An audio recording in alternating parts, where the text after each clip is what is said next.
দোকান ভেটি জবরদখলের অভিযোগ উঠল খোদ বিজেপির মণ্ডল নেতার বিরুদ্ধে।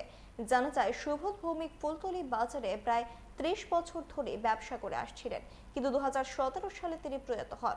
যদিও তাদের কাছে দোকান ভিটির বৈধ কাগজ ছিল না, এই সুযোগকে কাজে লাগিয়ে মণ্ডলের সহসভাপতি এবং প্রাক্তন উপপ্রধান তাদের দোকানটি জবরদখল করে পিলার বসিয়ে দেয় বলে অভিযোগ।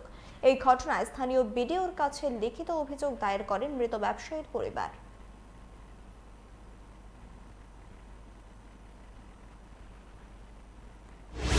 আমি অ্যাকচুয়ালি একটা কমপ্লেন রেজিস্টার করেছি বিডিও স্যারের কাছে। বলছিল আমার ওই পাণ্ডবপুর গ্রাউন্ড সভার মধ্যে আমার বাবার একটা জায়গা ছিল, দোকানঘর ছিল, কিন্তু বাবা আকস্মিক মৃত্যুর কারণে কোথায় সেগুলো আমাদেরকে বলে যেতে পারে নাই। তো সেই কারণে বাজারের যে জায়গা ছিল ওই জায়গাটা পাওয়ার জন্যে তৎকালীন সরকারের কাছে আমি মানে যিনি দায়িত্বে ছিলেন ওনার কাছে আমি দ্বারস্থ হই।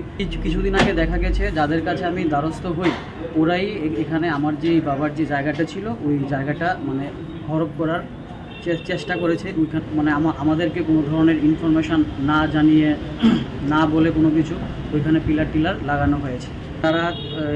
ওনারা ছিলেন ভাইস প্রেসিডেন্ট মনে হয়েছিলেন বিজেপির,